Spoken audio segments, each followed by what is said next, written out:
Hi guys, good evening. It's Chaplain Kenneth with Time with Chaplain Ken. Glad that you joined me. Welcome to my YouTube page. I've had some trouble trying to figure out how to, do this video thing because I'm new with this, but I finally figured out how to use my camera on my computer and do this kind of work with you guys. So you're hearing this probably 3 weeks now. I started this on Facebook Live, and so now I'm going to be able to post these on YouTube because I could never figure out how to get it from Facebook into YouTube. One of you guys can help me out with that. I'd appreciate it. Send me a note. Let me know how it's done on Facebook or on now the YouTube channel. But we're going over the 12 steps of recovery. I used to work in drug treatment, and I spent about 10 years there.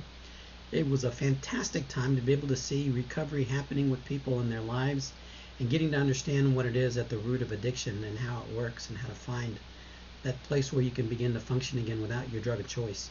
To start off with, I just want to remind you that recovery is possible.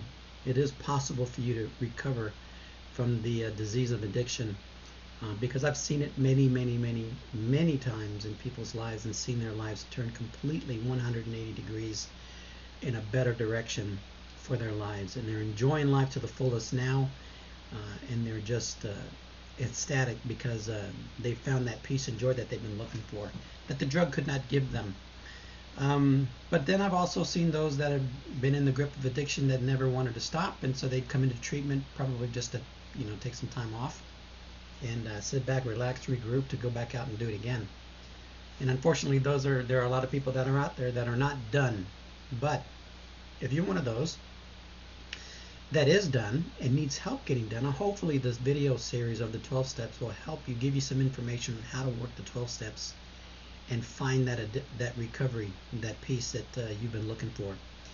And hopefully that what you learn from here you can take home and really use it to your advantage so that you can find some peace.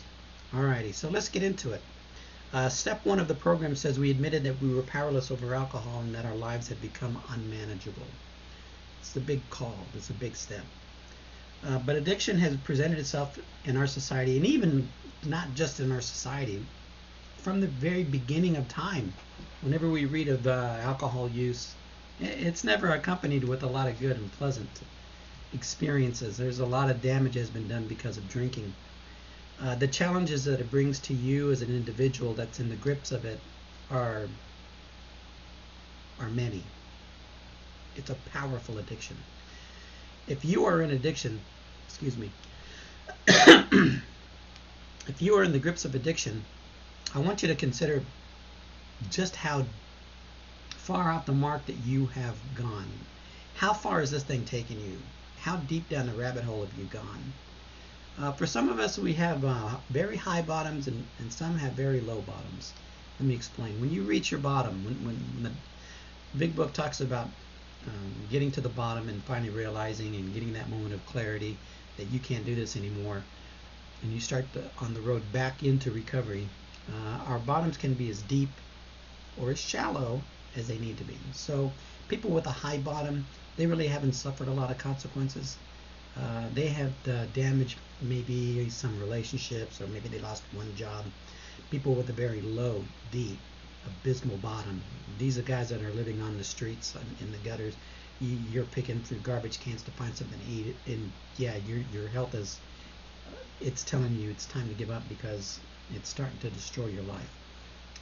Very low bottom, and depending on where you are in that continuum, you begin to understand just how powerful this addiction is. All right, and also there's challenges that come that the family faces as well, because addiction is not something we do in the corner and nobody else feels it. Somebody else is being affected by your addiction. Your family members are the first people I'm thinking of that really love you and care about you. Your mom, your dad, your sisters, your brothers, your husband, your wife, your children, your brothers, your sister, whoever it is in your family. They're feeling the effects. They're not going through the same junk that you're going through, but they are feeling their sleepless nights. There's lots of tears. There's lots of hair pulling. There's lots of frustration. There's lots of anguish, wondering if you're going to make it home, wondering where you're at, wondering if you're still alive, wondering what you're doing. That plague of family's heart and mind and soul. And so the addiction is not something that you do in a corner somewhere where nobody else is being affected by it. This is what the powerlessness of this addiction looks like. When we're talking about powerlessness, when you're looking at powerlessness, you're realizing that this thing has you by the neck, so to speak, and you have no answer for it. And so when you're off into the races with addiction, step one is a beginning point of saying, you know what, I can't do this anymore. And we'll get into that as we go along. But let's look at some principles that we can use to help you defeat this addiction in your life. Okay. Step one: nobody likes to admit that we're defeated. To be honest with you, right? Nobody likes to admit that they don't have the strength, especially the guys. Come on, let's be honest. Let's be honest. I promise I'll be honest with you. I won't shame you, or I'm not doing it to rip you apart. It's just to be honest with you. Guys don't like to admit defeat. I got this. You know, how many guys have you heard say that? Or here, hold this and watch me do this. And you do something crazy that you end up, you know, in a ditch for. But nobody likes to admit defeat, but we need to come to grips with what powerlessness looks like. Powerlessness is in the literature speaks of having an obsession and a compulsion to drink or drug. Now, the obsession looks like the never-ending nagging thoughts of when's the liquor store going to open, or even knowing when the liquor store is going to open, and having that calendar in your head of knowing where you can go to get your stuff. Is the liquor store going to be open? Are they having a sale? Is it Sunday? What time Sunday does it open? See, I don't know these answers, but there are some out there that know. Some guys out there know the people in the bar know who they are. The liquor store guy knows who you are. I knew a fellow who flew into another state. He's an airline pilot. Flew into another state. Went to the bar. The guy in that bar recognized him and knew his name, knew his drink. And he wasn't even from that state. He was from another state altogether. That's when he realized, I'm in trouble. This guy from Florida knows what I drink. This is not a good sign. But powerless is those nagging thoughts of the next drink that not everybody has. A normal drinker does not have that. But a person that's caught in addiction has that obsession where they are always looking at the clock at work. Is it 4 o'clock yet? Is it 5 o'clock yet? What time is happy hour? You're the kind of guy that the car drives itself to the liquor store or to the bar because you're obsessed with it. How many of you guys have woken up and you roll over and first thing you grab is your phone so you can call your guy, so that you can wait at the spot, right? And you know that you'll be put out there for a couple hours at least, waiting for your deal to go down, because you're running down. You look at your stash and you realize, I need to resupply, so to speak. And so you know who to call. You got their number pre-selected in your phone, even on speed dial. You know their phone number is better than you know your mom's phone number. And so you have that compulsion, that obsession. The other part of being powerless, the literature describes or talks about a compulsion. And the compulsion is ignoring all else but the next hit or the next drink. And then you go for it. It's that thing that says go, go. Doesn't matter if your family is calling you. Doesn't matter if the kids are crying at the door. Where's daddy going? Where's mommy going? Doesn't matter if your friends are calling you to check on you. They're blowing up your phone to try to get you to stop. You don't care because you got to go and do what you need to do. Your own liver may be telling you that it's time for you to stop, but you don't care because you got to do what you have to do. You may be losing your 5th job by now, but you don't care because you got to do what you got to do. You have to drink what you got to drink, and you need it to survive. Otherwise, you're going to be sick, and you don't want to do that anymore. Doesn't matter that you just got out of jail, because you know what? You have an addiction that's bugging and plaguing you, and you got to do what you got to do. And this is the idea that you can do it different and also get a better result. You ever do that? Yeah, this time I'll do it this way. This time I'll do it with this guy. I'll do it this place. I'll only drink at home because if I go out, it'll get bad. But if I'm home, it'll be better. People watching me. Or, yeah, you try everything to try to control this thing that's out of control because you can't live without it. And this is what addiction looks like. So powerlessness is it's a very difficult thing to deal with. Now, with saying all of that, I want you to remember that there's the idea and the concept that you did not plan your life to get this way. You did not decide one day to become powerless all of a sudden and realize, okay, I want to be powerless by the time I'm 35. Nobody ever said that. I want to be in the grips of my addiction and in treatment by the time I'm 40. No, nobody said that. Nobody said that they want to go through the stuff they want to go through in their life. It happens to you.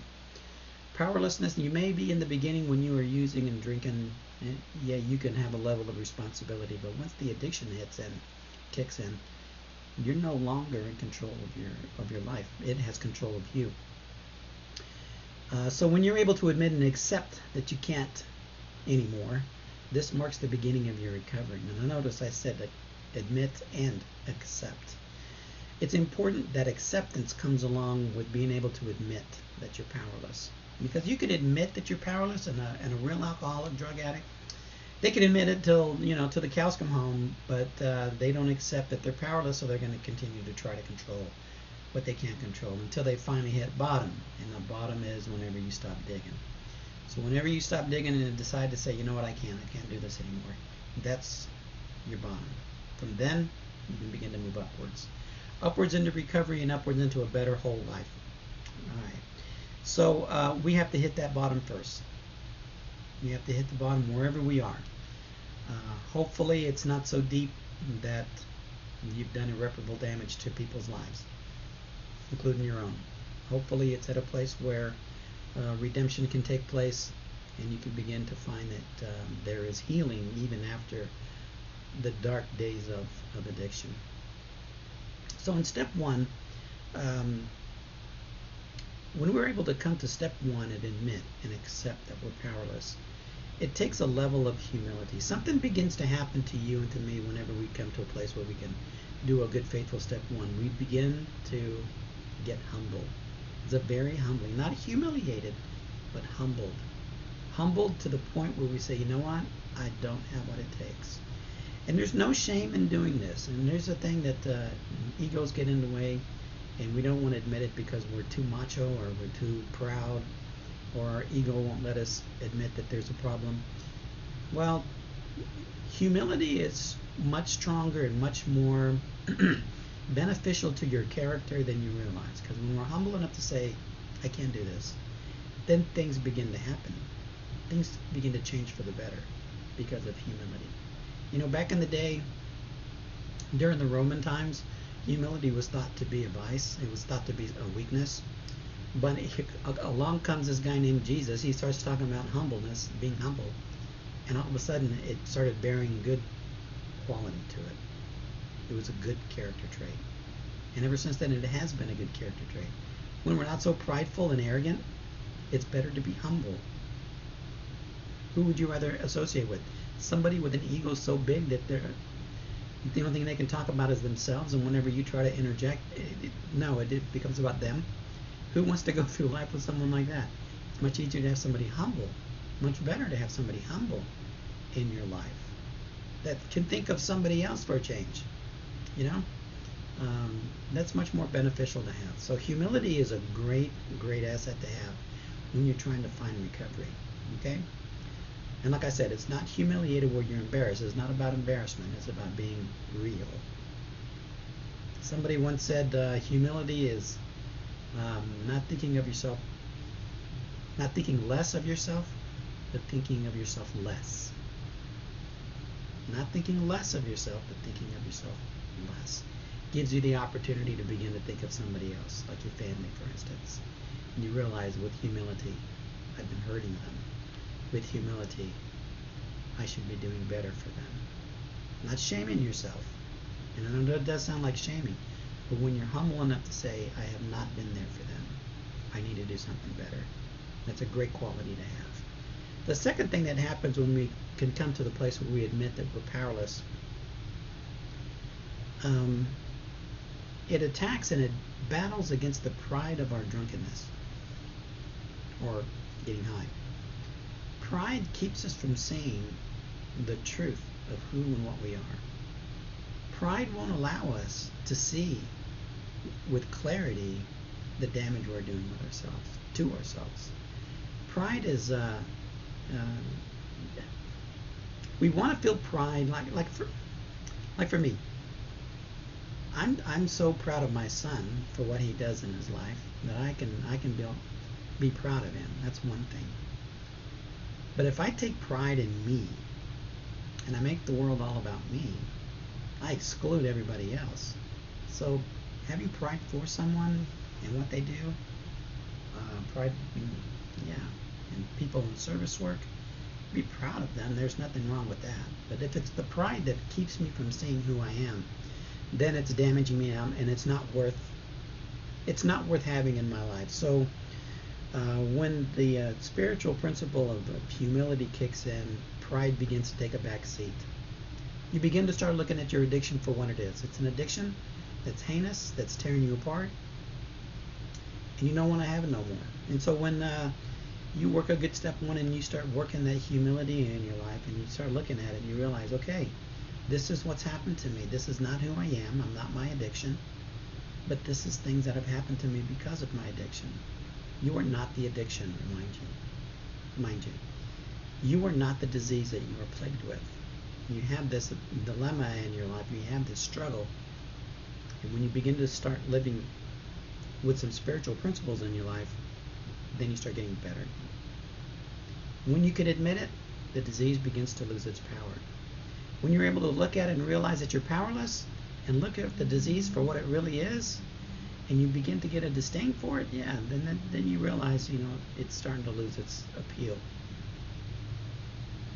It starts to lose its shine, right? All right. When you're able to admit that you're powerless, it creates an openness within you, an openness that allows you to have the willingness to learn.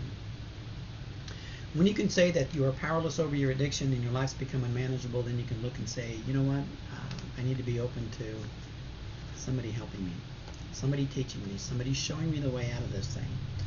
And that willingness to learn will help you increase your knowledge of what you're going through, even though the knowledge won't save you. It can inform you to go to the next step, to the next level, to find the next place where you can step off on. But you got to start at that place where you can admit and accept your powerlessness. And the last thing, the fourth thing, is that it gets you out of the way.